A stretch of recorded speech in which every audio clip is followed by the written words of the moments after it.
toute l'équipe de Reportage VIP, ici Jérôme en direct depuis la Côte d'Azur. Voici un nouveau reportage.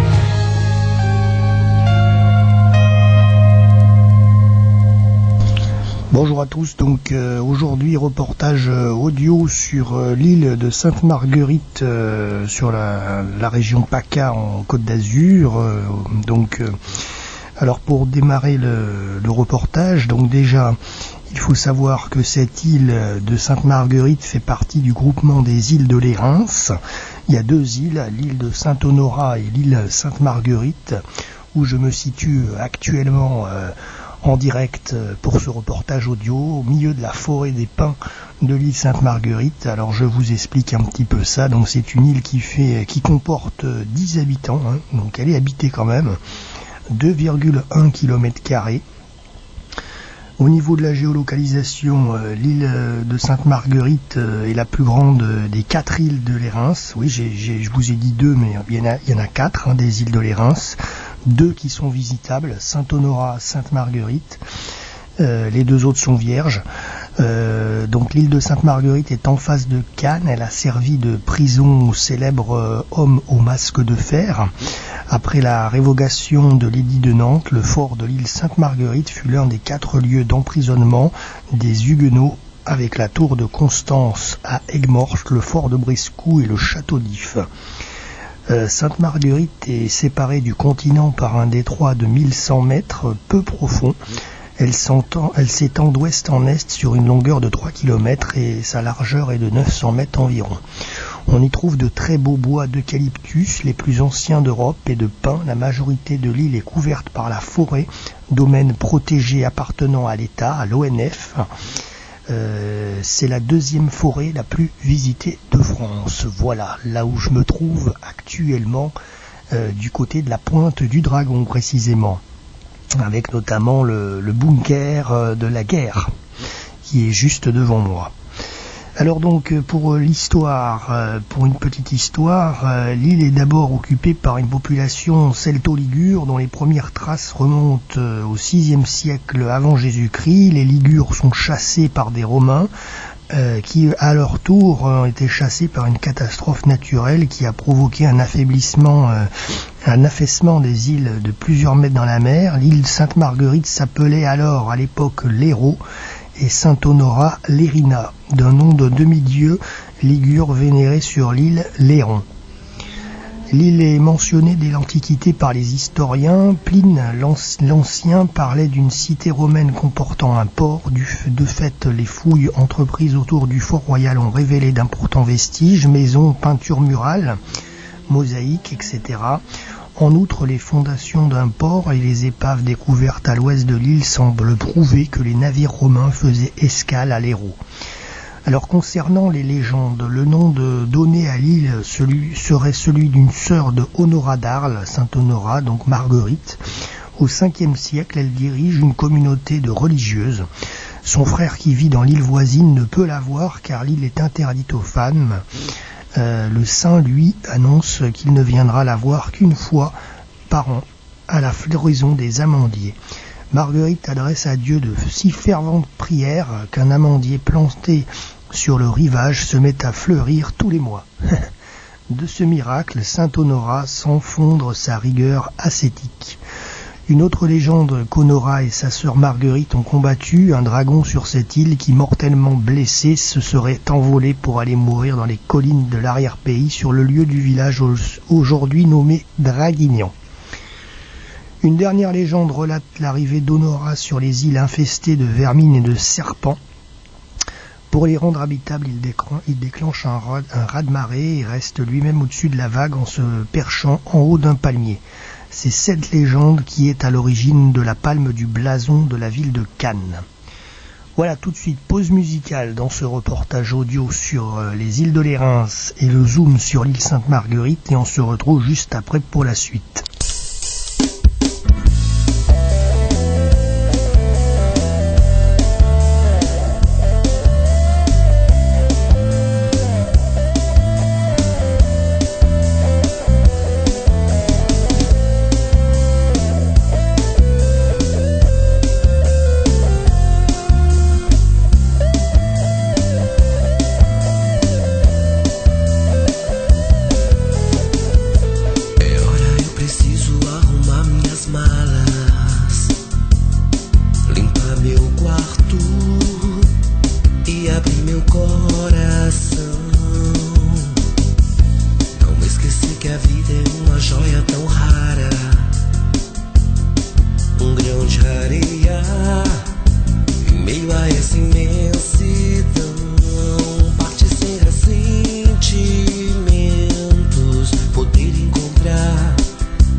perder de vista, a liberdade é tão cara. Quero poder cantar, quem sabe até fazer sorrir. Chega sem maus sentimentos, poder te abraçar, sem medo compartilhar uma mão ou um olhar. Mil amigos poder encontrar e sem medo de sonhar, de poder sonhar. Deixa que meu sentimento me leve a você aonde for. Deixa que meu sentimento me leve a você. Deixa que meu sentimento me leve a você aonde for. Deixa que meu sentimento me leve a você.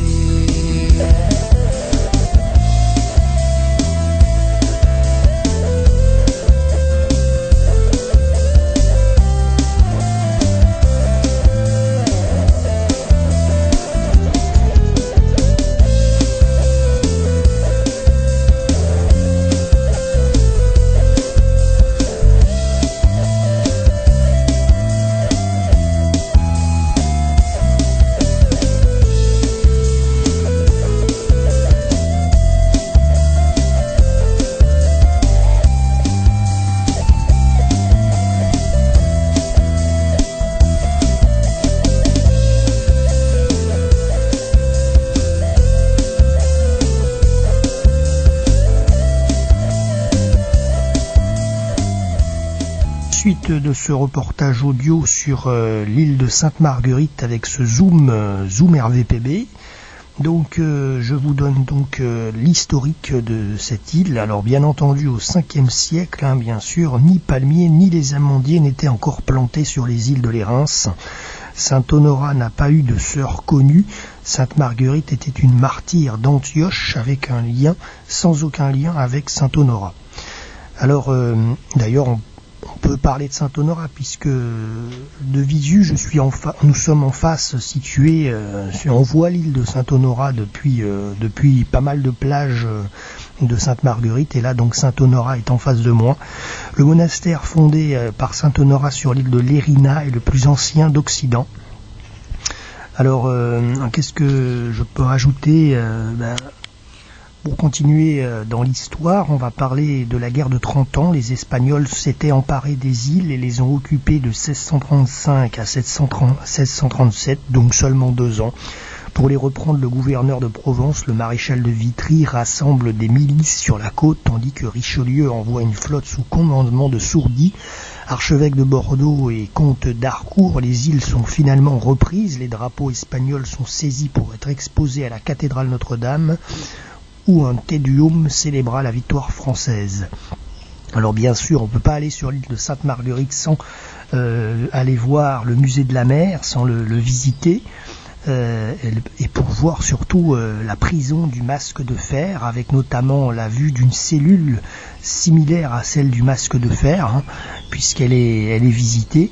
En 1687, le fort de Sainte-Marguerite, prison d'État, reçoit le fameux homme au masque de fer, dont l'identité n'a jamais été rétablie, au choix, un frère adultérin de Louis XIV, un secrétaire de duc de Mantoue, un dévoyé de haute noblesse complice de l'empoineuse de la Brinvilliers. On a dit aussi que ça aurait pu être Molière, Fouquet, un espion italien, etc.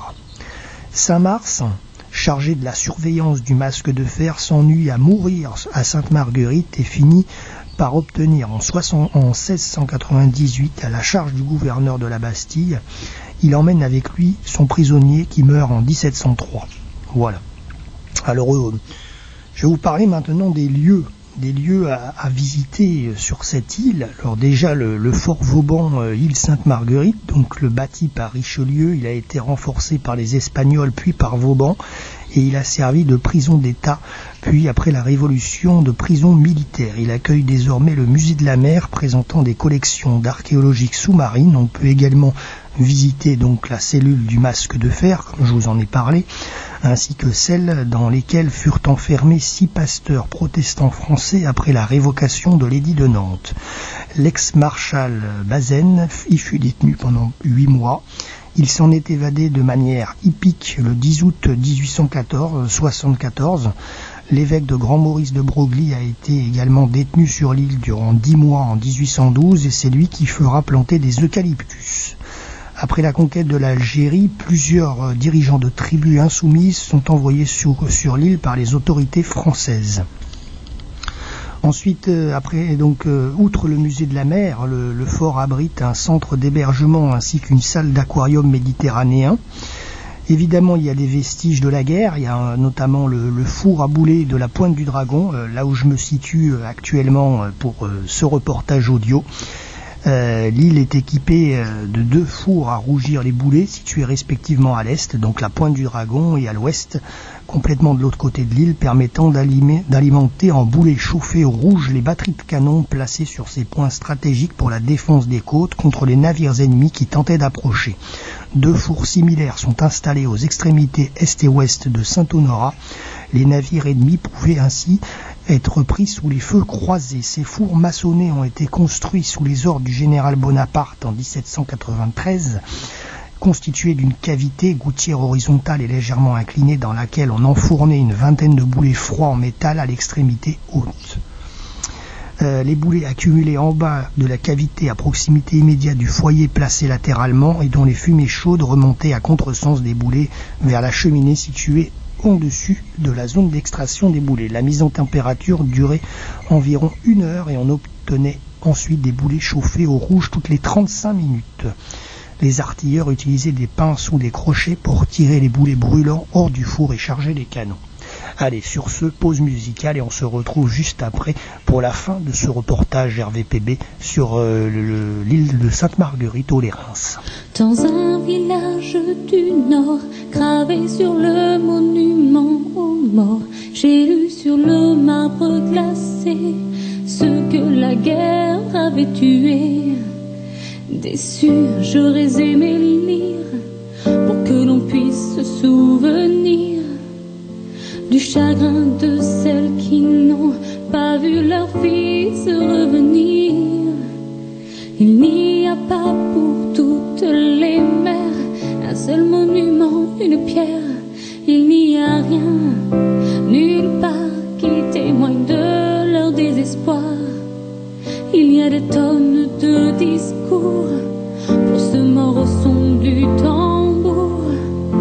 Pas une plaque, un refrain pour celles mortes de chagrin. Est-ce qu'il n'y a qu'une gloire à mourir de désespoir, au point qu'on laisse tomber le jour sur toutes celles mortes, mortes d'amour? Est-ce qu'il n'y a aucune gloire à mourir de désespoir, au point qu'on oublie en chemin toutes celles mortes de chagrin? Dans un village du Nord, gravé sur le monument aux morts, j'ai lu le nom de ces soldats, morts au feu, morts au combat. J'aurais aimé en parallèle un paragraphe sur la peine de ces fiancés, de ces femmes qui n'ont pas survécu à leurs larmes. Elles n'ont trouvé que le désert au bout de leur prière, et elles se sont laissées partir puisqu'ils ne devaient revenir. En souvenir dire que la guerre a tué aussi à l'arrière, que le chagrin est un tueur qui tire des balles en plein cœur. Est-ce qu'il n'y a aucune gloire à mourir de désespoir, au point qu'on laisse tomber le jour sur toutes celles mortes, mortes d'amour? Est-ce qu'il n'y a aucune gloire à mourir de désespoir, au point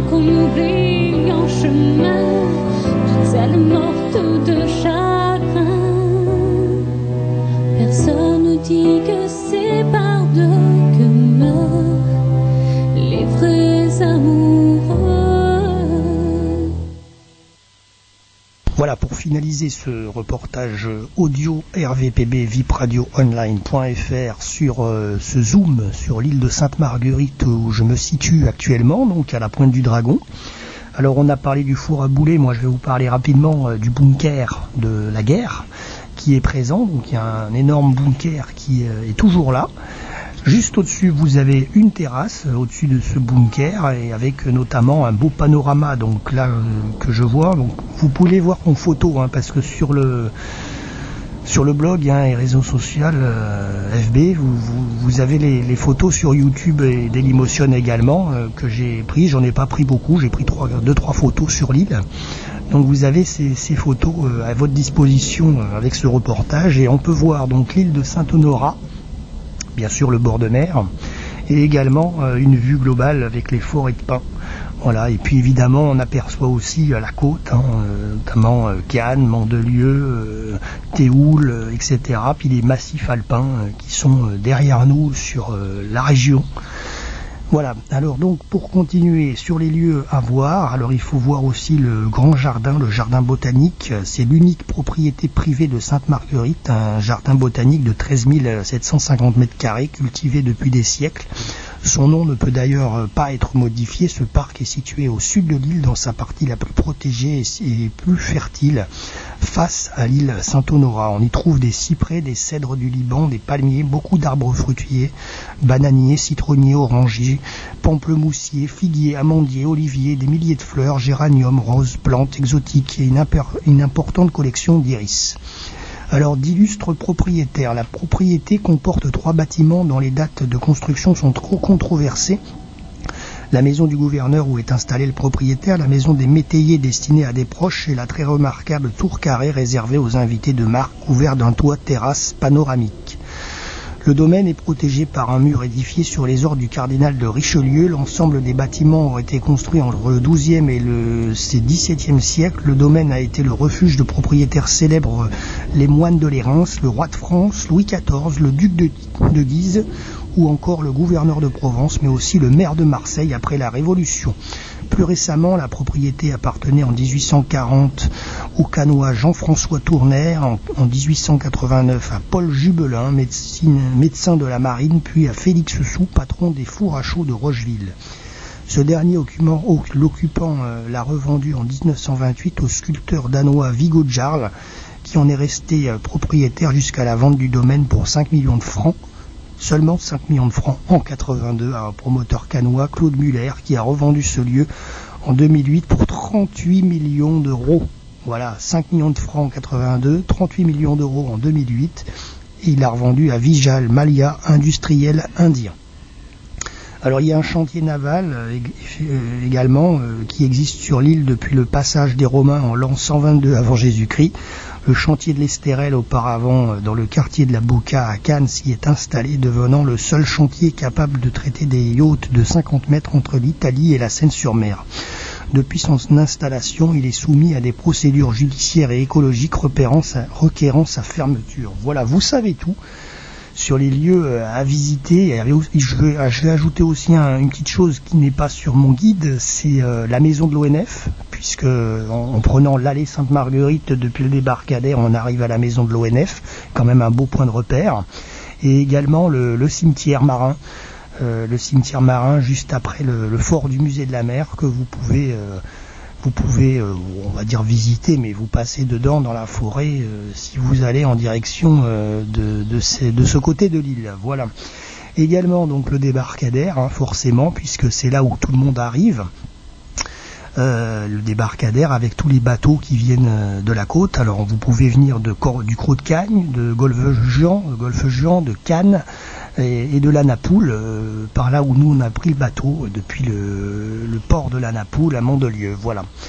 Et puis pour clôturer tout ça, donc il y a une belle plage le long du débarcadère côté droite. Et il y a un étang également, qui est protégé avec une réserve naturelle. Voilà, donc voilà de belles balades en perspective sur cette île de Sainte-Marguerite. J'espère que ce zoom RVPB vous a plu sur ces îles de Lérins. Voilà, et puis n'hésitez pas à vous y rendre sur cette île Sainte-Marguerite. Alors, je n'ai peut-être pas, non, il n'y a pas de site internet sur l'île de Sainte-Marguerite. Ben voilà, écoutez, vous vous rendez déjà sur notre reportage et puis vous pouvez visualiser les photos que nous avons prises durant cette excursion. Voilà, sur ce, je clôture ce reportage audio sur le www.vipradioonline.fr.